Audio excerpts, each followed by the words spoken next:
The mansion stood silent under the silver glow of the moon, its marble walls holding secrets that even time feared to whisper. Inside, the faint ticking of an antique clock filled the billionaire's study, the only sound competing with the low crackle of firelight. Ethan Valtor sat behind his mahogany desk, the glow of several security monitors illuminating the hard lines of his face. He had built empires, crushed rivals, and commanded loyalty through fear, but tonight, something in his own house unsettled him. He leaned forward, eyes narrowing as he replayed a piece of footage. There, on the screen, was the new maid, Lila.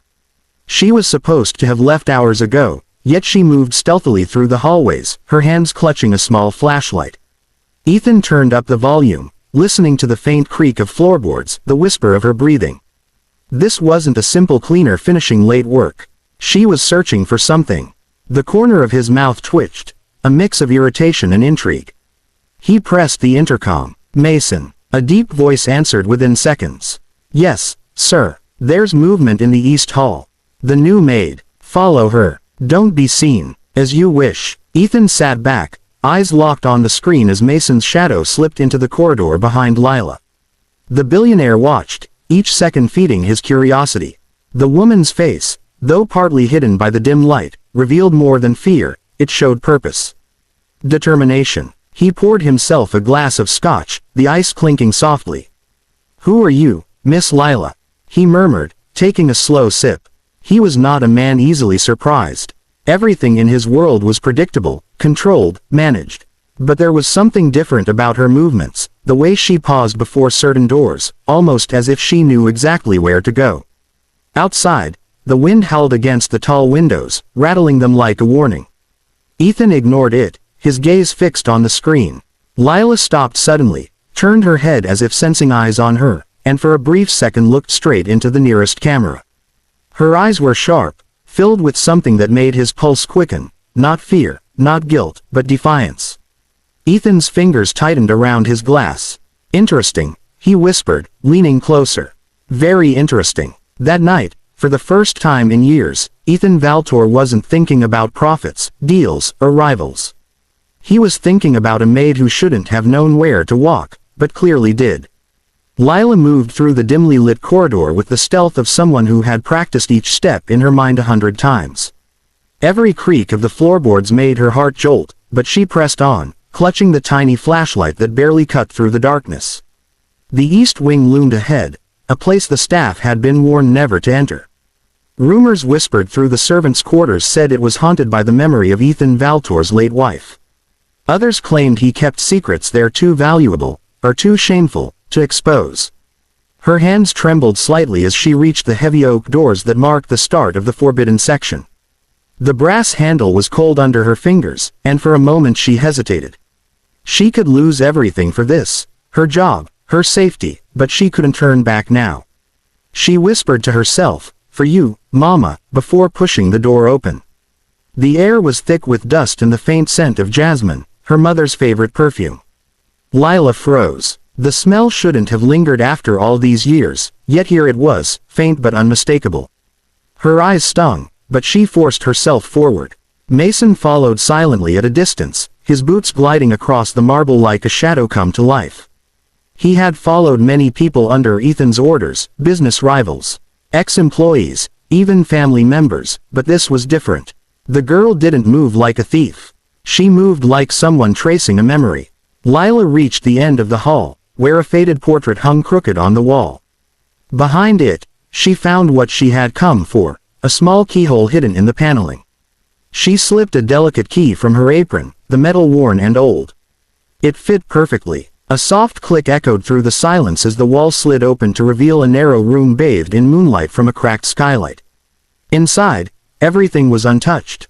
Old furniture covered in sheets, a vanity table, a child's drawing pinned to the wall. Lila's breath hitched. She walked to the vanity and opened a small jewelry box. Inside lay photographs. Her mother, smiling, holding a little girl. Lila's knees weakened. "It's true," she whispered, tears slipping down her cheeks. "You were here, all along."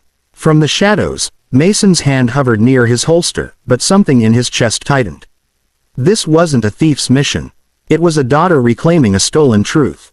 He quietly pulled out his earpiece, hesitating to report back. For the first time, he wasn't sure if following orders was the right thing to do.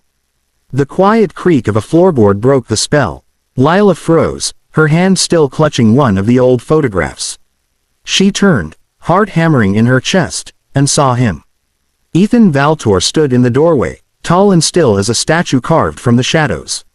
The faint light from the skylight brushed across his face, hardening every angle of it. He didn't speak at first.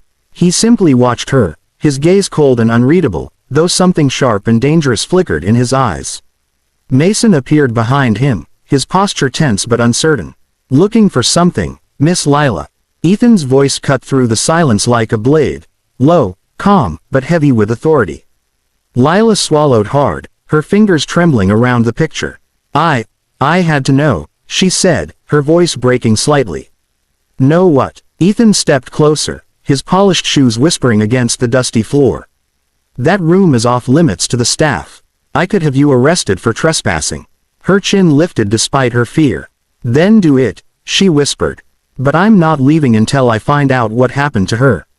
Ethan's brow furrowed. Her. Lila turned the photo toward him. It showed a young woman, beautiful, kind-eyed, holding a child in her lap. My mother, Lila said softly. Elena Gray. She worked here 15 years ago. She disappeared, and no one would tell me why. The air in the room shifted. Mason's eyes flicked toward Ethan, who stood completely still, his composure cracking for the first time. Elena, he repeated quietly, as if the name alone summoned ghosts. Lila stepped closer, emotion shaking her words. She told me she worked for a kind woman, a Mrs. Valtor, who treated her like family. But one day, she came home terrified. She said she was accused of something terrible she didn't do. And then, she vanished. Her voice faltered. I took this job to find her. To find the truth. Ethan's jaw tightened, his throat constricting. Memories he had buried deep clawed their way back. His wife's jealous outbursts, the sudden dismissal of a loyal maid, the scandal that followed. He had never questioned it, never cared enough to look deeper. Until now, he took the photo from Lila's shaking hands, staring at the woman's face. For the first time in years, guilt flickered in his eyes. Your mother, he began, but his voice failed him. Lila's tears fell silently, splashing on the dusty floor between them. Mason lowered his head, realizing this night had become something neither of them could control. Ethan exhaled slowly, his tone softer when he finally spoke again. You shouldn't have come here, he said, not as a threat, but as a confession. Because now I can't pretend I don't know what my family did. For a long, heavy moment, silence filled the room. Dust floated in the pale moonlight like tiny ghosts, the air thick with truths too long buried. Lila stood still, tears streaking her face, while Ethan Valtor, once untouchable, unshakable, felt the weight of a past he had tried to erase pressing down on him. He turned away, running a hand through his hair. 15 years, he muttered, his voice rough. 15 years, and I never asked what really happened. I trusted their version. I signed the dismissal papers myself. His hand trembled slightly. God, what have I done? Lila clutched the box tighter. You believed lies, she said quietly, her voice no longer trembling but firm. They destroyed her name, her life. And she never stopped loving this place, she only wanted to be treated fairly. Mason shifted uneasily at the door, uncertain if he was witnessing a reckoning or something deeper. Ethan turned to her again, his expression stripped of arrogance. The billionaire who once commanded empires now looked simply human. Your mother, he began slowly, was framed by my father's lawyer. There was money missing from a charity fund. My wife insisted she was guilty. I didn't question it, I just wanted the scandal buried. Lila's breath caught. So you knew. I knew only what they told me, Ethan said bitterly. But the evidence. He crossed the room to his desk, pulling open a drawer with shaking hands. Inside was a small safe, hidden behind layers of documents. He entered a code, the soft beep echoing like a heartbeat. The evidence was here all along. He pulled out a thin folder and handed it to her. Inside were faded reports, handwritten notes, and a signed confession from the real culprit, his late wife's personal accountant. Lila's eyes widened as she scanned the pages. Every word was a piece of her mother's stolen truth. She was innocent, she whispered, her voice cracking with relief and anger. All these years, Ethan nodded slowly. I can't undo what's been done. But I can make it right. Her name will be cleared publicly. I'll make sure her story is told. Lila looked at him.